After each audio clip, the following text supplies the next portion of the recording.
Today on a special crossover event, it might be a silly question, but we have two silly guys answering that question. Who has the bigger bounce back season in 2024, the Colorado Rockies or the San Diego Padres?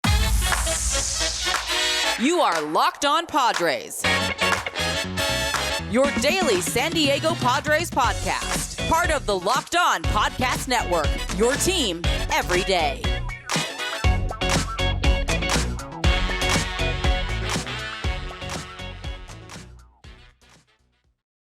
Rock on Rockies fans and Padres fans, welcome into the Locked On Podcast Network crossover extravaganza. Look at Javi doing his best Schefter impersonation right here. Firing off last second texts and tweets. Yeah, man. Insider. I'm inside on the Padres. It's definitely not because someone asked me about a fantasy football trade. Well, it can't possibly be that. It's just insider Padres stuff, not right in the prime of trade season. No, but folks, it's not a fantasy football podcast, as much fun as that might be. This is the Locked On Rockies and Locked On Padres podcast, your home for daily Rockies and Padres talk right here on the Locked On Podcast Network, where you can find your team every day. This episode is the 19th of October in the year 2023, and today's episode is brought to you by Sleeper. Swing for the fences on Sleeper picks, and you could win up to 100 times your money. Download the Sleeper app and use promo code Locked On, and you'll get up to a $100 match on your first deposit. Terms and conditions apply. See Sleeper's terms of use for details. Currently operational in 30 states. Check out Sleeper today, and we are we're looking into the crystal ball of the offseason here. And like I said in the open there, it might be a silly question, but I think there's more merit to it than people might think. Who has the bigger bounce back season in 2024, the Rockies or the Padres? I also want to highlight some things that people missed because, Javi, you pointed out something today as we're recording. The Gold Glove announcements were announced today, and you pointed out how good Tatis was in the outfield. Yeah. Just out of nowhere, really. I mean, to be Gold Glove finalist after the transition and every other thing under the sun that he dealt with. I kind of wanted to talk about things that people might have missed about these two teams. And then I don't want to get ahead of myself because I know they're watching, but are the Dodgers dead? We'll talk about that coming up as well. Let's start with the things people might have missed, and we can get to the bounce back stuff in a little bit. But I kind of wanted to highlight that because I think that was a really good point.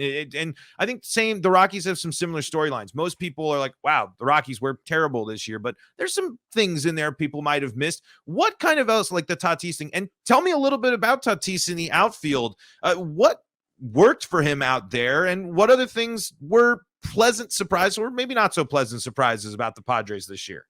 So I'll start with Tatis and specifically because that was a really surprising thing. And I think that what happens with defense, my theory has just been that there's like a stereotype for what a good outfielder looks like and what a bad one looks like. So a lot of people, I think they assume that the lumbering big guys can't be good defensive players when Joey Gallo, who has actually had really good defensive seasons before, not as much of late, but he was an excellent Gold Glover caliber defender. And then someone like Ronald Acuna Jr., his offense is amazing, so it almost doesn't matter, but he has been disappointingly bad in the outfield. If you look at outs above average, I think he's in the second percentile among all players. So he hasn't been good there, even though he has all the tools, the speed, the lateral movement, all that stuff that we see, just the athleticism. So Tatis's defense wasn't some guarantee to me. You know what I mean? And right. I thought he's fast and he had the air Tatis grab that people did, a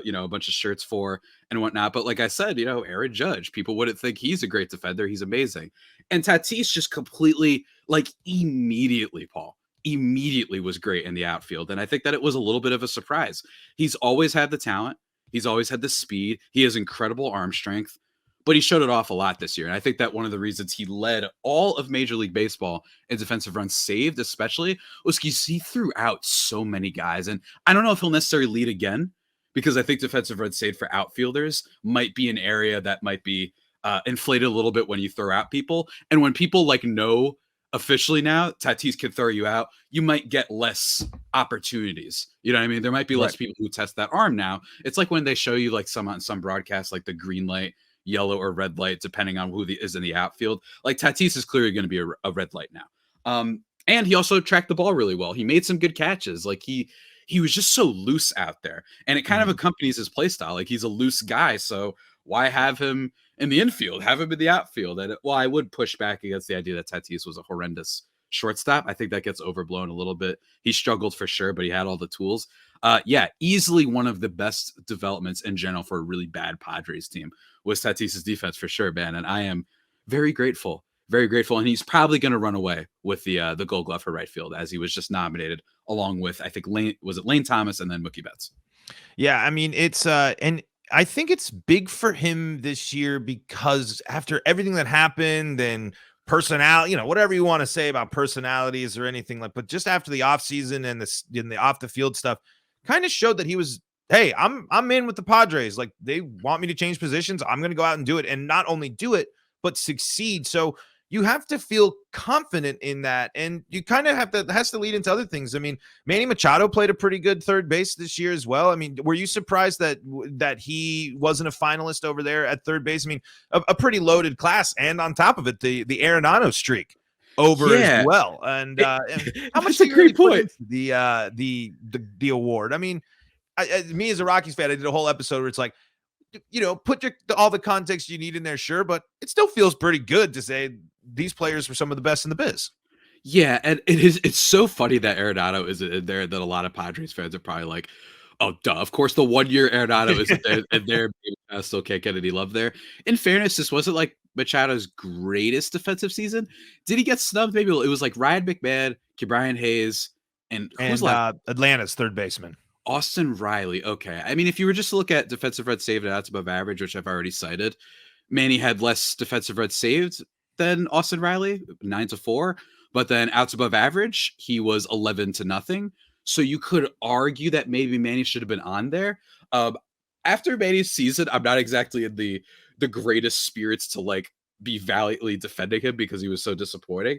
But I think you could make that case. But it's wild, right? Like, there's third base is just stacked. Yeah, with really good defenders these days. I mean, even someone like Josh Jung of the Texas Rangers, like his first year, I know that's American League, but he's been really good. You always have Alex Bregman, and Ke'Bryan Hayes is just a cheat code over at third base. He really feels like the next Andrelton Simmons in a lot of ways, which is both a compliment and a negative, I think. But yeah, I was a little bit surprised by that. But again, I mean, Manny was just a little bit, I think him not having the best of seasons isn't great. And it's not like Austin Riley is totally undeserving. Like, say, in fairness, because I know Padres fans will yell, oh, you should be pumping up your team. Well, Juan Soto got a nomination last year in right field, and I think that guy had like -20 defensive runs saved, or I'm exaggerating, and like he just looks like a tree. He tracks the ball horribly. You always feel like he's like having trouble catching it almost. It's really weird watching him play. So it's not like we haven't been on haven't been favored in this before. So again, I just think it's a stacked position. And Ryan McMahon is like a really, I think, and I imagine you're going to talk about him for things that people maybe overlooked, I think, because Ryan McMahon had, from what I saw, like a pretty decent season. Yeah, it's another thing where the Rockies continue to have dominance defensively at third baseman. The Rockies have now, you know, the Arenado streak might be over, but the Rockies streak is not. I mean, this is another a finalist there at that position, and Ryan McMahon has shown that he is an elite defender. And I think when you look at last year, arguably had a season that was better than Arenado's, and you know, I think he's going to lose out on name factor. I think, you know, the Brian Hayes and Austin Riley will be a little more flashy, but people miss the fact this Rockies team has 3 Gold Glovers and really should have had 4, with Nolan Jones just missing out because he didn't have enough innings played to qualify. But Nolan Jones, just like you were talking about Tatis, no one's running on Nolan Jones. If you keep running on Nolan Jones next year, I'll be more than happy, because that guy will keep cutting you down. So the Rockies had 3 Gold Glove finalists and another surprising outfielder there, setting up to the fact that there is an exciting core for this Rockies team. It's just a question of what are the steps forward this team is going to take with these young guys and these young players, because they strike out a lot. It's a team that wasn't a great offense, and but it's really great to see these things like defense get reflected upon. But and offense was up a little bit for the Rockies. It's just the starting pitching disaster mess of no depth, and all of that is going to be an issue that the Rockies are going to have to deal with. Is there anything else that people might have missed about this Padres team amongst the disappointment? Because unfortunately, they get to be right right up there with the Mets as the team that always is a scapegoat for they spend money, but they didn't make it to the playoffs. Yeah, I always love those conversations because meanwhile the Brewers and Orioles and Rays just got completely like spanked Obliterated in the postseason, and they haven't won a World Series since like before Beverly Hills Cop came out. So like again, I just think it's so funny that people do that. You do need the stuff that the Brewers and all those teams do well, but I also don't like kicking the can down the road and feigning competitiveness because my owner definitely doesn't have motivation to not spend. It's like, oh yeah, the farm is the right way. It's like, yeah, of course you're gonna say that, dude. Like you want to get another Lamborghini or something. Right. I think that the last things for Padres, it's hard for me to say it because I'm so in it. I think we're both so in it that it's like might not be surprising to us, but probably their pitching overall, their rotation. I think that was like the biggest. I remember that being the biggest conversation point about this Padres team back in the preseason when they were favored. So like Michael Wacha, Seth Lugo, those guys, not the best bullpen in the world, especially in high leverage situations, but someone like Tom Cosgrove was really, really effective for them this year. And then maybe the last thing that I might have to mention is Gary Sanchez, just like unbelievable bounce back for my guy. St. Gary just came in and like almost in like half the games matched Xander Bogaerts' RBI total. And don't get me wrong, he has some, kinks to work out. He's not the best player in the world or anything. He's not what he is at the beginning or was at the beginning of his Yankees career. But like hit for power wasn't that bad defensively. He had a good like final wins above replacement total. Like he was pretty solid. And then Luis Campusano, like they low key had like one of the better catching duos in the league with Campusano as the young prospect and Gary as like a bounce back dude. So that's why I'd say Lugo, Wacha, Cosgrove, Campusano, and then Gary, probably the things that people might have missed. And you'll take good catching performances. I mean, especially offensively in any way you can. And a good year for catchers on both of these teams. Elias Diaz, of course, the Rockies All-Star, and that's going to be your bar trivia. Who was the 2023 MLB All-Star Game MVP? Elias Diaz. Don't forget that one. That was amazing. Let's talk about bounce back seasons. Let's talk about potential upsides. I'll be real here. I'll come clean. The Padres are in a much better spot to make the playoffs next year than the Rockies, but in a vacuum and in our wonderful world of sports conversation, we're going to dive into whose bounce back will be bigger in 2024 between these two teams. Coming up here on today's episode of Locked On Rockies and Locked On Padres. But before we do that, for you folks out there that are dominant at the daily fantasy game, you don't want to miss out on Sleeper. The MLB playoffs are here and in full swing, which means the clock is ticking on your chance to 100 times your cash on daily fantasy baseball. Baseball has never been more exciting than it is now with studs all across the infield, the outfield, all around from the Braves. Not the Braves. I forget. I almost got them auto locked in there, but you could go for Corbin Carroll. You could go for those red hot Phillies home run hitters. All you got to do is pick more or less on stats like home runs, hits, strikeouts, and more for up to 100 times payout on Sleeper. Get your picks right, and you could win big. Use promo code Locked On, and you'll get up to $100 match on your first deposit. Terms and conditions do apply. See Sleeper's terms and use for details. And remember, promo code Locked On at sleeper.com, and you'll get a $100 match on your first deposit. Terms and conditions do apply.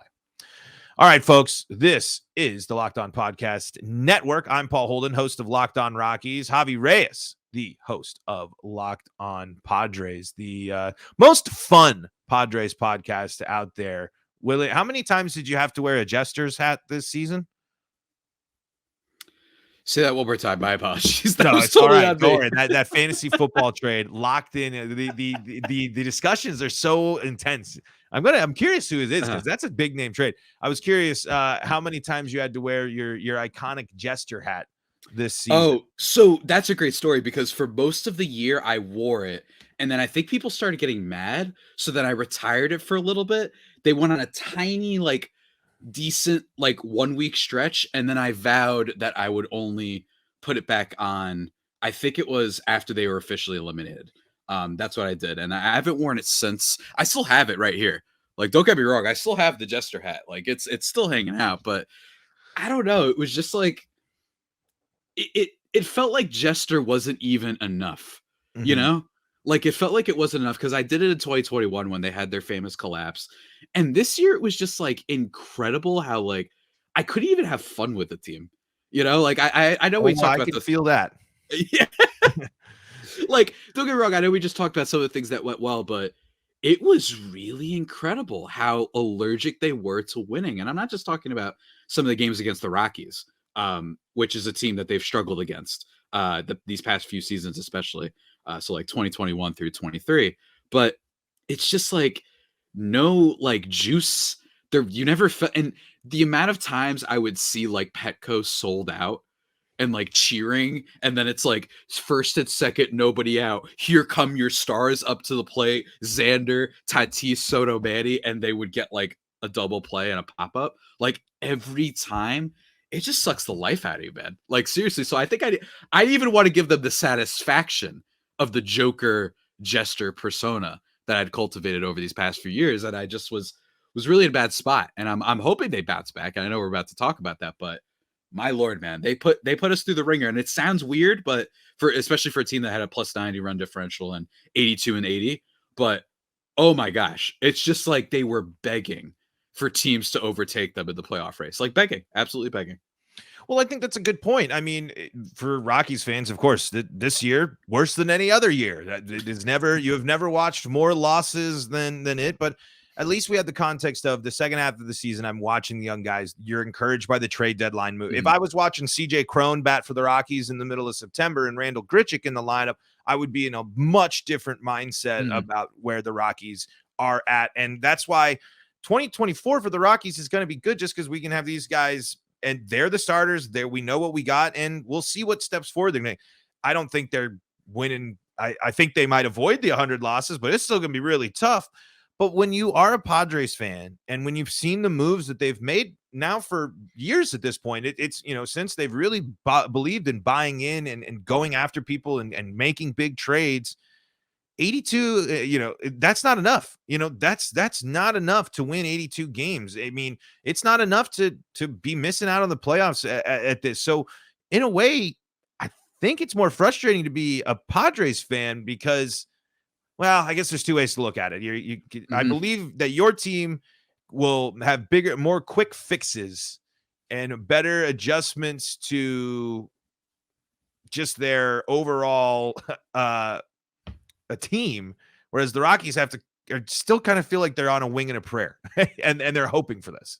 I think that's and I think that's the age-old question that I've been wondering. I go back and forth. I vacillate between the two, where it's almost like, just in honor of my dumb fantasy football text, like, is it better to be a fan of a team that is like consistently there, like say Dallas, say the Chargers, where they have the talent and they break your heart in different ways every single year, or a team that is perpetually awful, but you don't have your expectations high, so everything is just like a bonus, right? Like, I don't know which is worse. I lean towards it's still worse to be the bad team consistently, because at least you get to watch some good talent. At least you get to watch Tatis do the orchestra gesture at the, jeering Yankees fans and whatnot. Like, at least you have stuff to look at. And hey, who knows? It's almost like, would you rather have hope or not? Is it the hope that kills you, as Ted Lasso told us, or is it that, it's just kind of fun and you find quirky new ways to be a fan? Because I will tell you one thing about the Rockies that always surprised me is, despite having, stuff with Jeff Bridrich and the infamous Arenado trade and all this stuff, y'all are still always up there in attendance. Clearly there's a vibe that is nice with the Rockies fandom that I am a little bit jealous of, that everybody just seems to have a good time at the very minimum. And I think that's a healthy attitude about life. So again, I go back and forth between the two. But I guess to conclude, it's because I'm the Padres guy, I said we're in a better position. And I think that when it comes to bounce back, I think in context, maybe the Rockies have a shot. Obviously not in terms of wins and playoff luck, but in terms of what if they're this frisky 78, 77 win team where Ezekiel Tovar figures things out or whatever, and maybe Chris Bryant drinks the fountain of youth and gets some power back. Then it would be like, oh, that was cool. Like, we got stuff. Whereas the Padres, it's almost like more binary, right? Where the Rockies, you can hope for players to get better. The Padres, you're almost like, I'm hoping for them to win. You know what I mean? So there's a little bit less wiggle room, I think. Yeah, and that's the right way to look at it in terms of that. But it is frustrating because the Rockies have just done so much losing, where it's like that apathy has grown so much. Where like that's one of the toughest part. The Rockies are up in attendance, but it certainly ain't Rockies fans packing that stadium. I mean, everyone loves to go to Colorado, and Coors is a great place to watch, but it's one of those things where people get really fired up about is the attendance and stuff. And it's like, as much as we care and as much as we are very passionate about it, I'm never going to fault people if they want to go to the ballpark and enjoy a day watching some ball and enjoying the Rockies play whoever it might be. But it's at least, I think, more excitement going into next year now after the moves, because going into 2023, it's CJ Cron, it's Randall Grichuk, it's these aging veterans, it's the future is coming, but where are they going to arrive? And they really impressed. I mean, the Rockies have some really, really impressive performances and have some things to look forward to, but I don't necessarily think the bounce. I think the Padres are in the best position that they have been in to make that big step forward in this point, because, and we'll focus more on the big picture NL West, because as much as as great as the Diamondbacks have been this season, they are the young upstart team that's caught fire at the right time and now running into a brick wall. The NL West is going to be much more of a mix-up next year, I think, than we're used to, and the Rockies hopefully can avoid the basement, but I don't really see how that's possible. We'll see. They could be like the Reds this year, where, young and exciting and doing these things. They just don't have the same level of exciting prospects where you're going to have someone that's going to hit inside the park home runs and steal home for you. But they have really decent players to also be excited about and encouraged by. So what's the first move that the Padres need to make this offseason? Oh my God. That's the real heavy hitting question, right? I think they need to figure out what they're doing with Juan Soto first. Whether that's a trade or it's an extension. I think the idea of heading into the season not knowing is really weird. And I know that if they want to trade him, that it would be maybe they just want to like let it ride. We have one more year with this guy. Like, let's just see. He's so good that like it might be worth it. But it is still remains very weird for you to give up all that talent, all the farm system stuff, get rid of a lot of flexibility on your roster, and extend nearly every player on the team except him, which is what they did last offseason with Darvish, Cronenworth, Machado, Suarez, and then the contract to Bogarts. So it's just very weird. It feels a little bit short-sighted. So I think that's what they have to figure out. They have to figure out what's going on with the front office with AJ Preller and Bob Melvin's fractured relationship by all accounts. Like, figure that out, and then you can go. I don't think this has to be an offseason where they make more splashes. Granted, I've said that for, I think, the last 3 years, and every time I say that, they make another big splash. So maybe I don't know anything, but I think they need to figure out Soto. I think they need to decide what direction they're going into.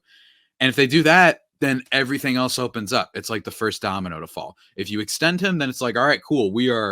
This is it, folks. Like, we're not going to be able to do too much more spending wise. Even if they were to backload the contract, they still probably won't have too much wiggle room because of the reports that they're going to cut down a little bit on spending to reportedly $200 million.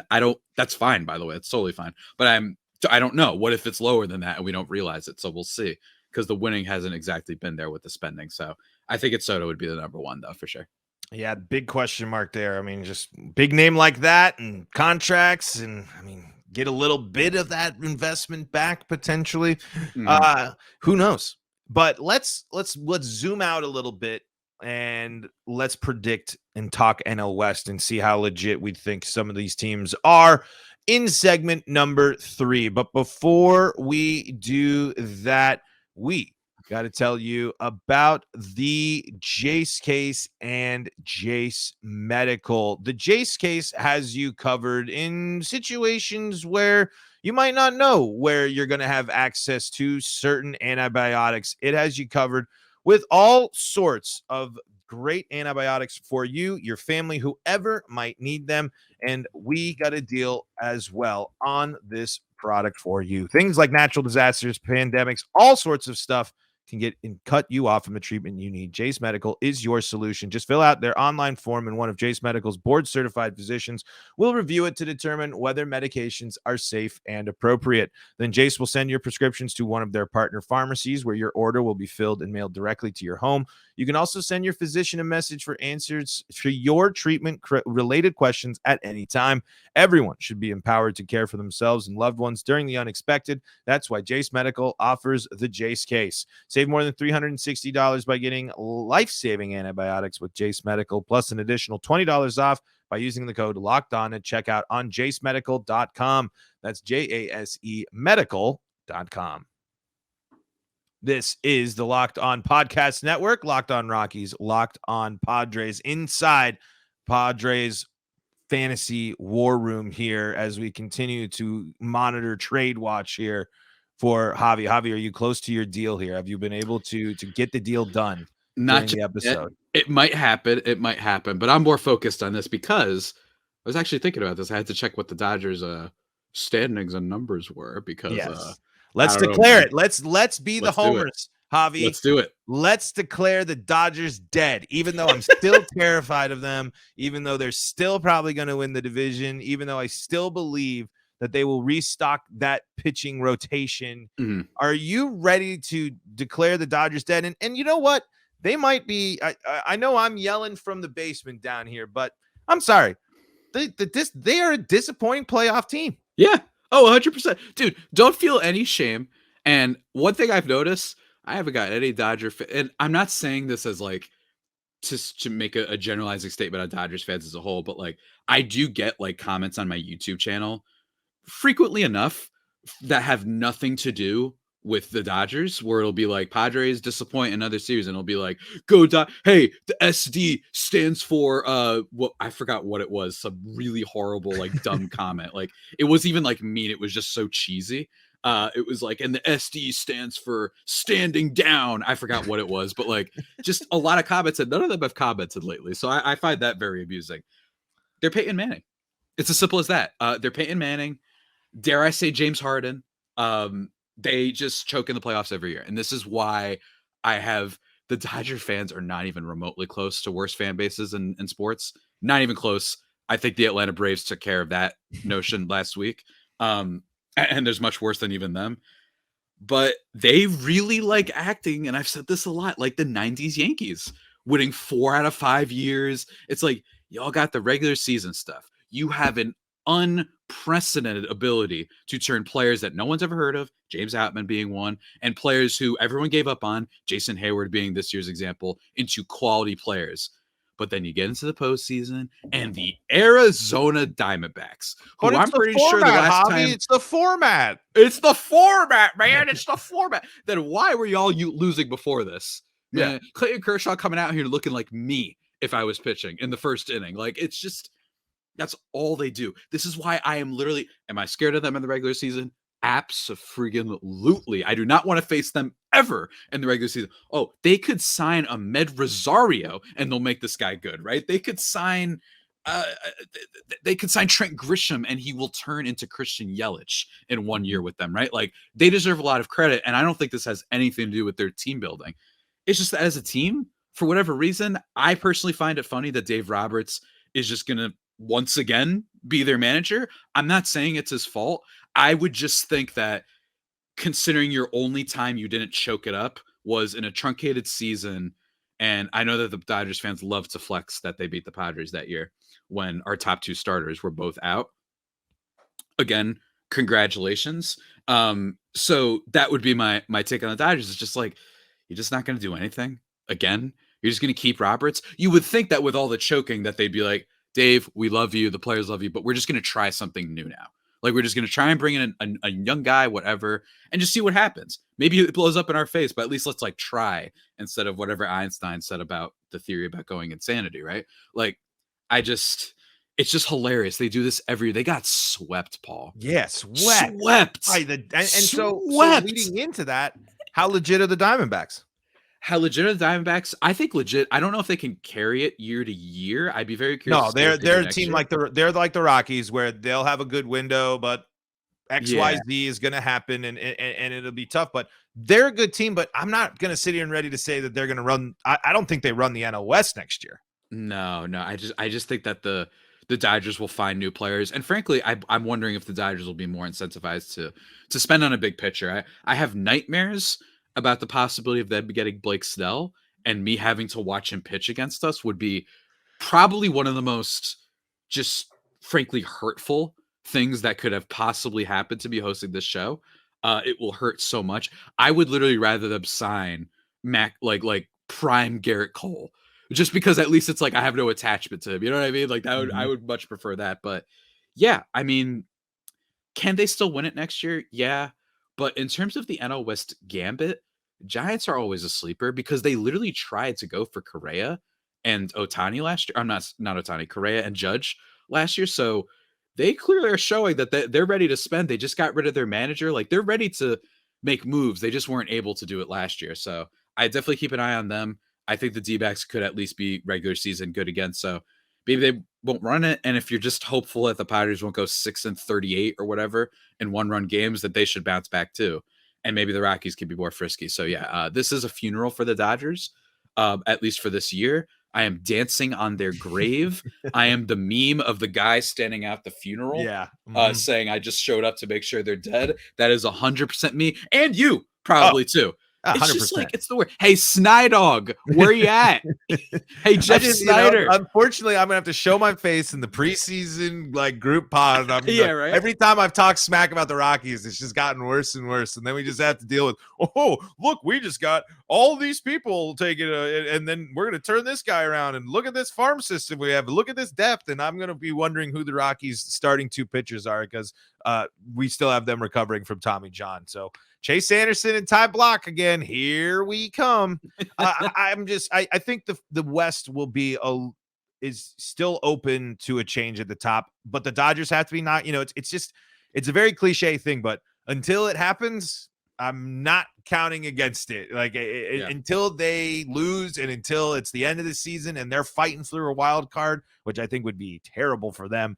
I'll celebrate the true death of the Dodgers, but for now, another sweep in the postseason. Same amount of wins in the postseason as the Padres and the Rockies this year, the LA Dodgers. So we'll take that. Amazing. Mookie Betts and what is it? Mookie Betts, 2 MVP candidates. Like 3 of their last 39 in the postseason.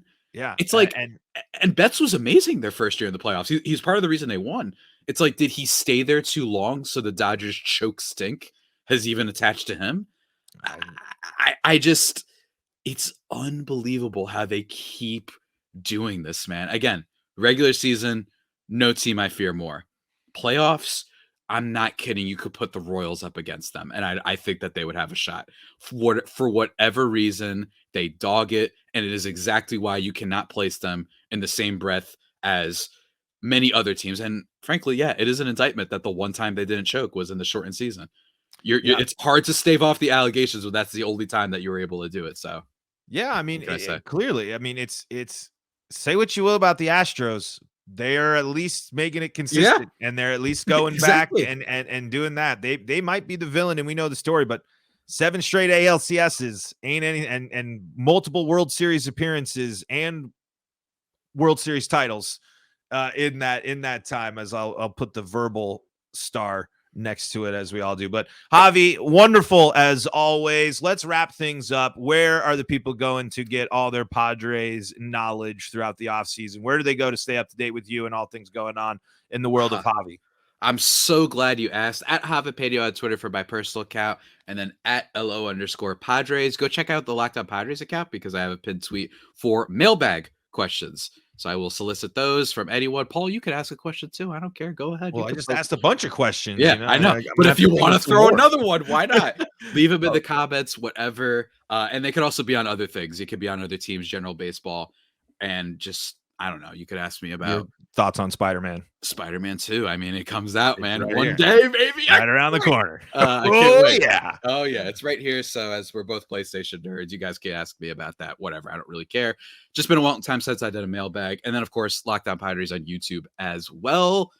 And yeah, man, I hope everybody stays safe. And it stays faithful, of course. But hopefully things go well, man. I think that this was really bad season for both of us, but at least we have hope, I guess. Hope. It's the deadliest drug, like you mentioned there. It could be the worst thing. But for any Padres fans out there that are curious, I'm Paul Holden. You can find me at Paul Holden 33. You can find us on the Locked On Rockies YouTube channel and LO Rockies on Twitter, X, whatever it's called these days. Folks, until next time, thank you for making us your first listen of the day, and we will see you on the Locked On Podcast Network.